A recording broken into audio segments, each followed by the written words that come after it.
understand that, of course. But can you explain to me why you think a dead person is talking to you?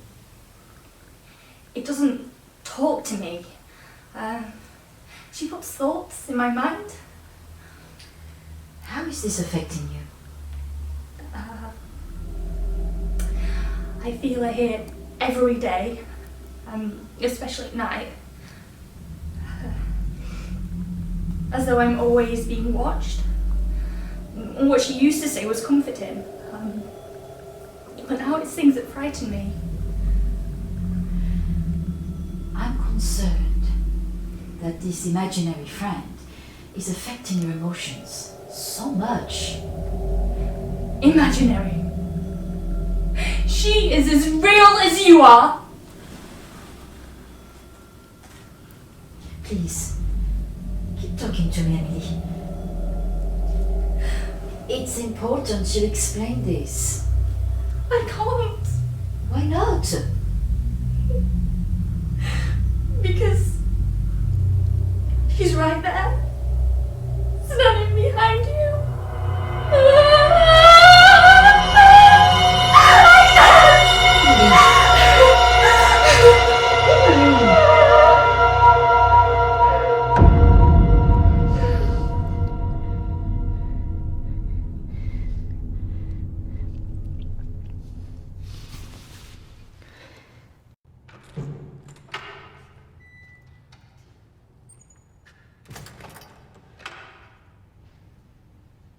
Hello and welcome.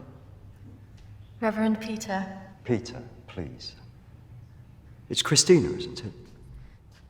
How can I be of help? There are a few things I wanted to ask you. Well, after a bereavement, people often want answers.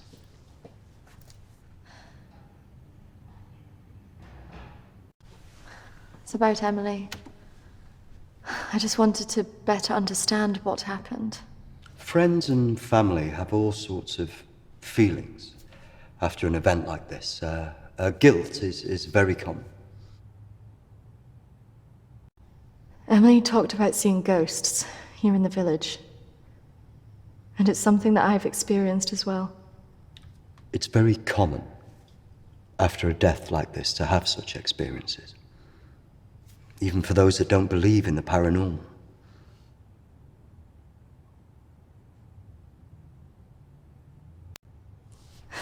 I thought that too, but this is something different.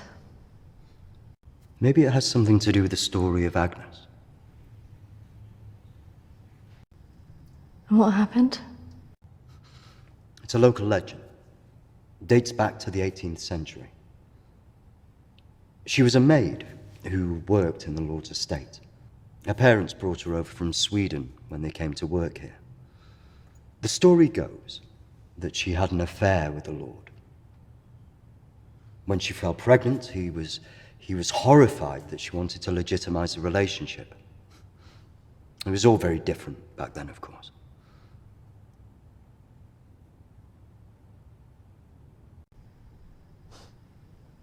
So what did she do?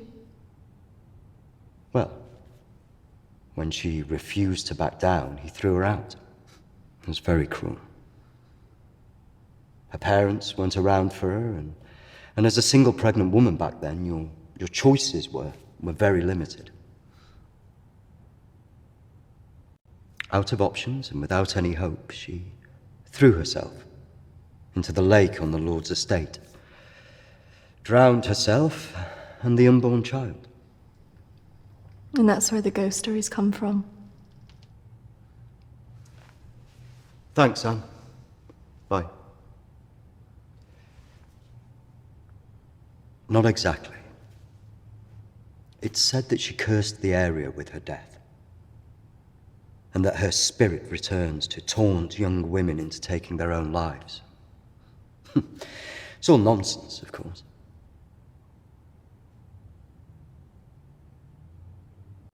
But there are more suicides here than normal. Some areas are more prone to this than others. The sad fact is, suicide hotspots occur more often than you'd think. And having a local legend like this only adds to the problem and plays into people's neuroses. Doesn't help that Alexander keeps talking about it. He's the Lord's descendant. He lives here in the village? Yes. The estate's had the same family and for hundreds of years. I wouldn't recommend talking to him about this. It's not the kind of thing you want to hear when you've just lost a friend in the way that you have. It can be a little bit grumpy too.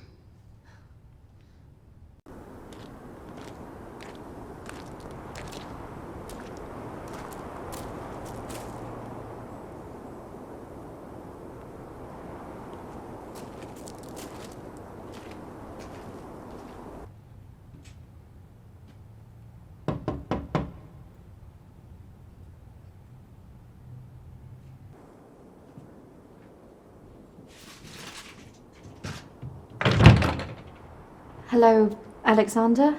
Yes, what do you want? I believe I met a colleague of yours today, Dominique. She mentioned to me that you worked at the clinic.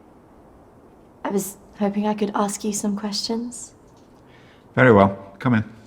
Thank you.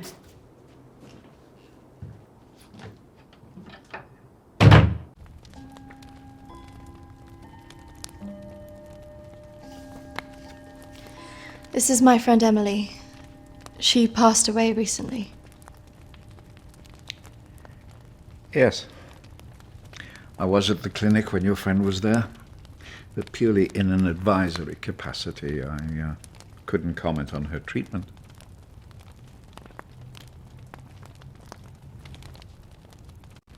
Why did the clinic close? No. Series of patient disappearances. Suicides. Over the years, it led to its closure.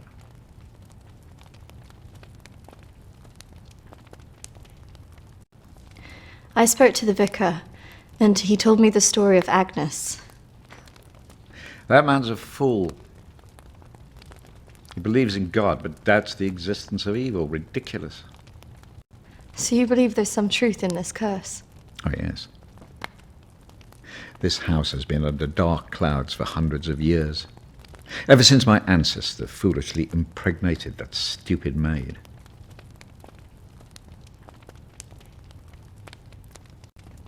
Do you live here on your own? Now, yes. My wife left years ago. I would have gone too if I hadn't have believed that I would have taken the curse with me.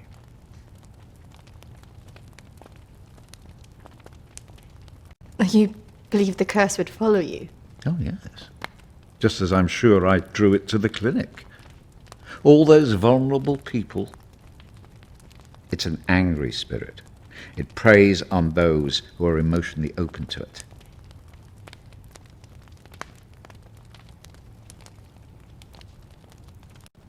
Have you seen her? Of course. She haunted this house for years, burning the life out of anybody who lived under its roof. Yeah, the good Reverend hasn't told you the full story, has he? My ancestor was an arrogant man. He was also stupid. A man in his position should never have gone near one of his domestic staff. I mean, a maid, for goodness sake. I suppose her being Swedish must have added an air of exoticism.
Of course, the inevitable happened.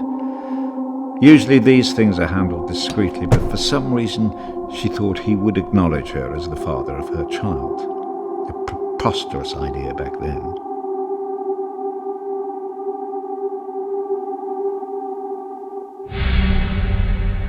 She had to leave, of course.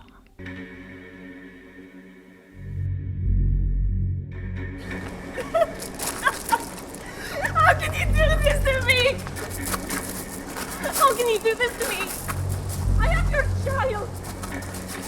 Okej! Jag går! Men jag hatar dig för att göra handen!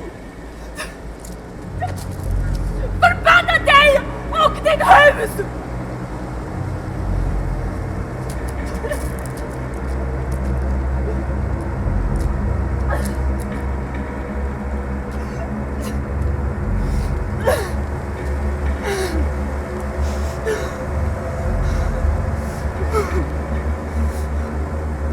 The other staff turned their backs on her. Nobody in the village would help.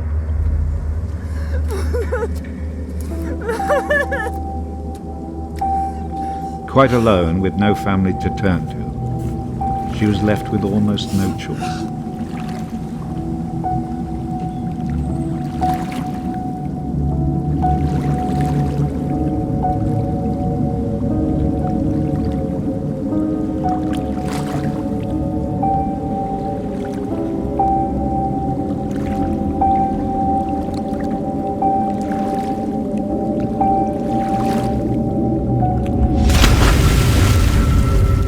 They say that a soul that dies in a state of rage leaves a curse.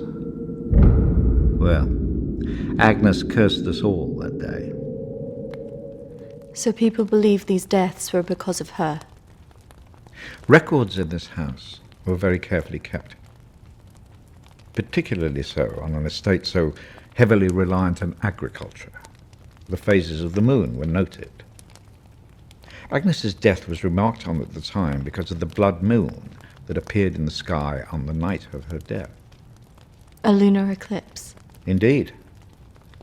2 years on, and Agnes was barely remembered, until the next blood moon appeared in the sky.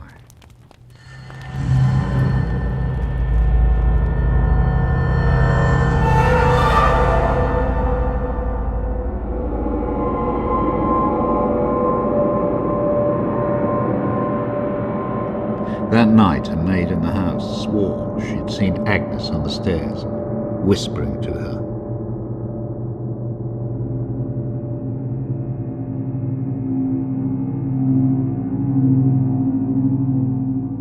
The days went on, and she became more and more hysterical, claiming she heard Agnes speaking to her wherever she went.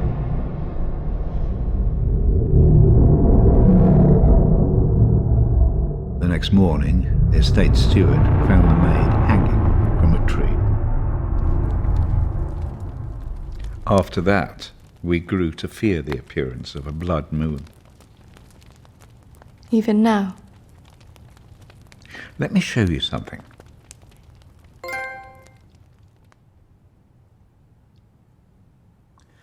Out there used to be the outbuildings that the servants lived in. What happened? I had it burned to the ground. When one of the servants started complaining about a woman who'd be seen in the building at night, I'd finally had enough.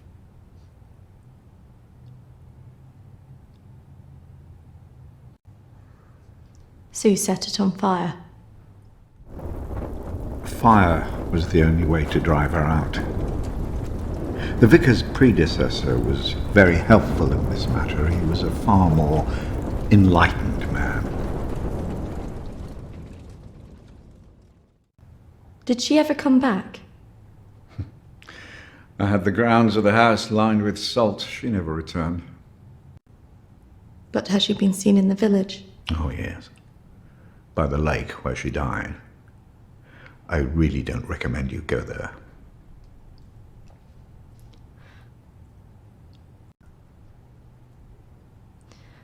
I just want to know if she had anything to do with what happened to my friend. Look, I hope you find your answers. But if I were you, I'd leave this accursed place.